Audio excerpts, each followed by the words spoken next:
కాంగ్రెస్ నేతలు బెదిరించడానికి పోతే ప్రజలు తిరగబడి నిర్బంధించారు. పోలీసు వాళ్ళు లాఠీ చార్జ్ చేశారు. ఇంతటి తీవ్రమైనటువంటి ప్రొవొకేషన్ చేసిన కాంగ్రెస్ పార్టీ నేతలు, ముఖ్యమంత్రి కుటుంబ సభ్యులు మమ్మల్ని ప్రొవొకేటర్స్ అంటారు. లగచర్ల గట్టి మేము ప్రొవొకేట్ చేస్తామంటారు. మా పట్నం నరేంద్ర రెడ్డి గారిని జైల్లో పెడతారు. మా బీఆర్ఎస్ పార్టీ నేతల్ని జైల్లో పెడతారు. పేదలైన గిరిజనులని పిచ్చి దౌర్జన్యంగా దెబ్బలు కొట్టి, విపరీతంగా కొట్టి, నడవలేని పరిస్థితుల్లో వాళ్ళని జైల్లో నిర్బంధిస్తారు. ప్రొవొకేషన్స్ మీరు చేస్తున్నారా, మేము చేస్తున్నామా? ఏం అవసరం అండి? టీఎస్ ను టీజీ చేయాల్సిన అవసరం ఎంత ఖర్చు అండి? దాన్ని మార్చడానికి ఏం సాధించిన ఘనకార్యం అండి?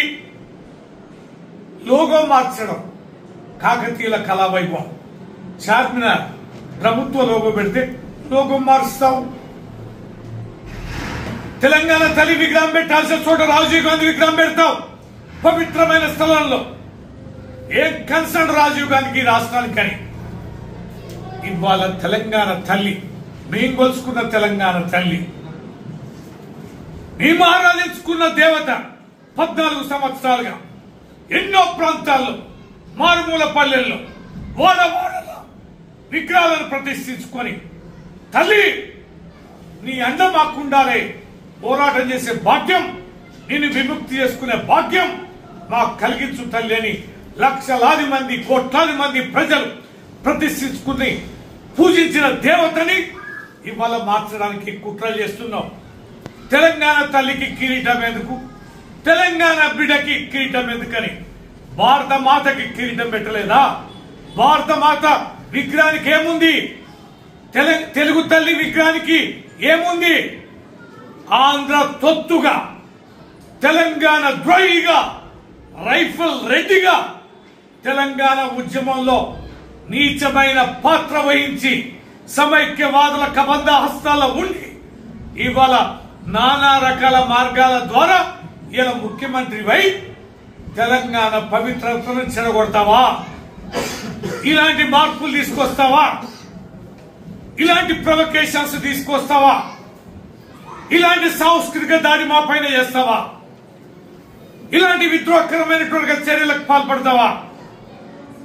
తెలంగాణ ఉద్యమ శివనాలను చెరిపేస్తావా? 10 సంవత్సరాల తెలంగాణ ప్రగతిని చెరిపేయడానికి ప్రయత్నాలు చేస్తావా? రైఫిల్ రెడ్డి, మిస్టర్ రేవంత్ రెడ్డి, ఏం చేయదలుచుకున్నావు?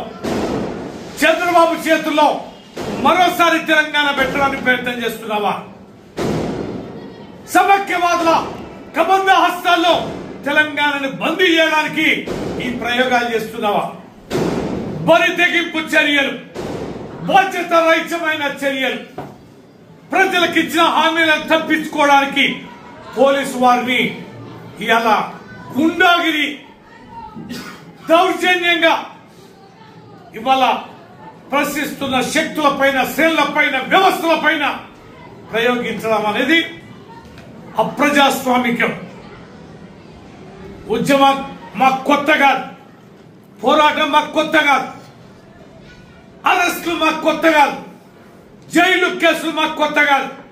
బిడ్డ రేవంత్ రెడ్డి, నువ్వు ఇచ్చిన 6 గ్యారెంటీలు, 13 హామీలు, 420 మేనిఫెస్టో హామీలు అమలు పరిచేంత మేరకి నీ మెడలు వంచి తీరుతాం, ప్రశ్నించి తీరుతాం, నిలదీసి తీరుతాం.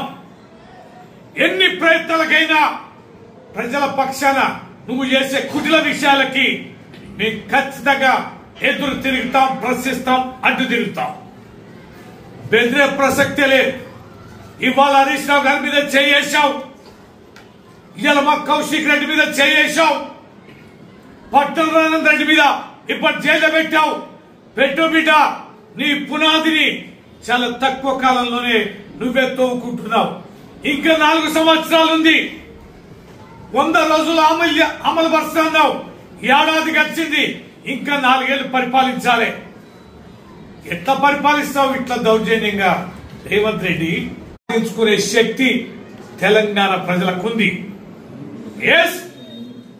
నువ్వు అమలు పరిచిన ఏ స్కీమ్ కూడా ఇలా సక్రమంగా అమలు జరగలేదని చెప్తున్నా. 2 లక్షల రూపాయల హామీ రుణమాఫీ పోదాం రా రేవంత్ రెడ్డి. ఏ గ్రామం పోదాం, ఏ బ్యాంకు పోదాం, ఏ సొసైటీ పోదాం, ఏ రైతు దగ్గర పోదాం, ఎంత శాతం రైతులకి ఎంత మంది రుణమాఫీ జరిగిందనేది. 40,000 కోట్ల రూపాయలు ఇవ్వాల్సిన రుణమాఫీ 20,000 కోట్లు మాత్రం ఇవాళ నువ్వు మంజూరిచ్చి రైతుల అకౌంట్ వేసింది కేవలం 10-12,000 కోట్లే. అది ద్రోహమే. నియామకాలు అన్నావు, మా ప్రభుత్వంలో చేసిన ప్రాసెస్ అంతా నువ్వు నిజాయితీగా చేసింది కేవలం 12,000 ఉద్యోగాలు మాత్రమే. మిగతా ప్రాసెస్ అంతా మా ప్రభుత్వంలో చేసిన ఉద్యోగ నియామకాలే. వాటికే నువ్వు ఆర్డర్స్ ఇచ్చావు, దానికే అద్భుతమైన సంబరాలు అన్నావు. మహిళలకు ఉచిత బస్సు అన్నావు. బోలోమని మహిళల బస్సు ఎక్కడానికి వస్తే బస్సుల సంఖ్యను కుదించావు కదయ్యా. ఎక్కడ బస్సులు? మహిళలు తమ ఆత్మగౌరవాన్ని చంపుకొని దెబ్బలు ఆడుకొని బట్టలు తిరిగేలా ఇలా బస్సు ఎక్కే తీరు చూస్తే మహిళలే చీదరించుకుంటారు కదయ్యా. ఎక్కడని మహిళల ఉచిత బస్సు ప్రయాణం? ఎక్కడని సిలిండర్ వేసినవా లబ్ధిదారుల అకౌంట్ లో? సిలిండర్ మోసమే కదా, డబ్బులు కట్టించుకుంటున్నావు, ఎప్పుడో అకౌంట్ వేస్తున్నావు. ఎక్కడ అని ఇక్కడ ప్రశ్నిస్తున్నావు. బోనస్ ఎంత బోగస్ ఇది! బోనస్ అనేది 500 బోనస్ పంటల ప్రతి గింజకి ఇస్తున్నానని ఇవాళ సన్నోట్లు పచ్చోట్లు తూర్పార పట్టకుండా రైతుల కళ్ళల్లోనే ఇలా వ్యాపారస్తులు రైస్ మిల్లర్స్ కొరకపోతున్నారు. 2,800కు 3,000 కింటా చొప్పున నువ్వు 2,300కి నువ్వు ఇచ్చే 500 బోనస్ ఆరబెట్టి ఈ వర్షాలు తప్పించుకొని తూర్పార బట్టి అమ్మితే వచ్చేది ఎంత, రైతుకు మిగిలేది ఎంత, నీ బోనస్ తగ్గేది ఎంత? బోగస్ మాట కదా, రైతులకు చేసే ద్రోహం కదా. రైతు భరోసా బోగసేనే. ఇవాళ కళ్ళలలో ఎక్కడ కొట్టున్నాయా? వర్షాలు పడుతున్నాయి, అరో లక్షల కోసం పుచ్చుకుంటున్నాం కదా.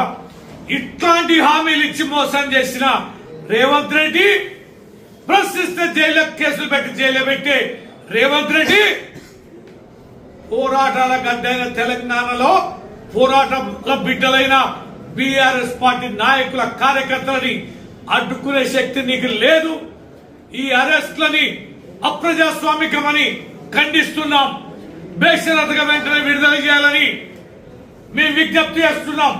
లేని పక్షంలో యావత్ తెలంగాణ అగ్నిగుండమైంది.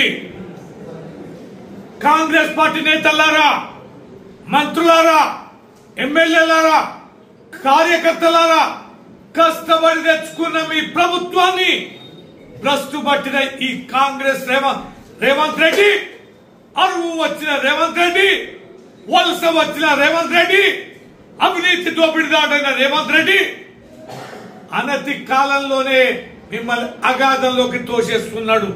తన కుటుంబ సౌలభ్యం కోసం, తన కుటుంబ సౌఖ్యం కోసం, తమ కుటుంబ ఆస్తులను పెంచుకోవడం కోసం. ఇది గమనించండి అంటున్నా. ఇలాంటి పనికి మాలిన ముఖ్యమంత్రి, ఇలాంటి తగులుబాజీ ముఖ్యమంత్రిని మీరు కొనసాగించుకుంటే ఇంకా రోజులే లెక్క పెట్టుకోవాలని ఈ సందర్భంగా మనవి చేస్తూ, ఇది ఆగదుగాక ఆగదు. మహబూబాబాద్ లో మొన్న ధర్నాకి మీరు నిరాకరిస్తే 1000 మందితో జరిగే ధర్నా, కోర్టుకెళ్లి మీ అనుమతి తెచ్చుకొని జరిగిన ధర్నాను చూశారు. అలాగే ఉంటది యావత్ తెలంగాణ, అలాగే ఉంటది ప్రతిస్పందన. భవిష్యత్తు చూస్తారు బిడ్డ. కాసుకోయిగా ఇలాంటి అప్రజాస్వామిక చర్యలు మానుకుంటావా? ఎన్ని జైళ్లు పెట్టుకుంటావో, ఎంత మందిని పెట్టుకుంటావో చూసుకుంటావా? తెలుసుకోమనమని మా అనుకోట గడ్డగా ముఖ్యమంత్రి రేవంత్ రెడ్డికి సవాల్ విసురుతున్నాం. బేషరతుగా క్షమాపణలు చెప్పి తక్షణమే విడుదల చేయాలి అరెస్టు చేసిన నేతల్ని, లగచర్ల బాధితులు కూడా అని చెప్పని ఈ సందర్భంగా తెలియజేస్తూ సెలవు తీసుకుంటాం. జై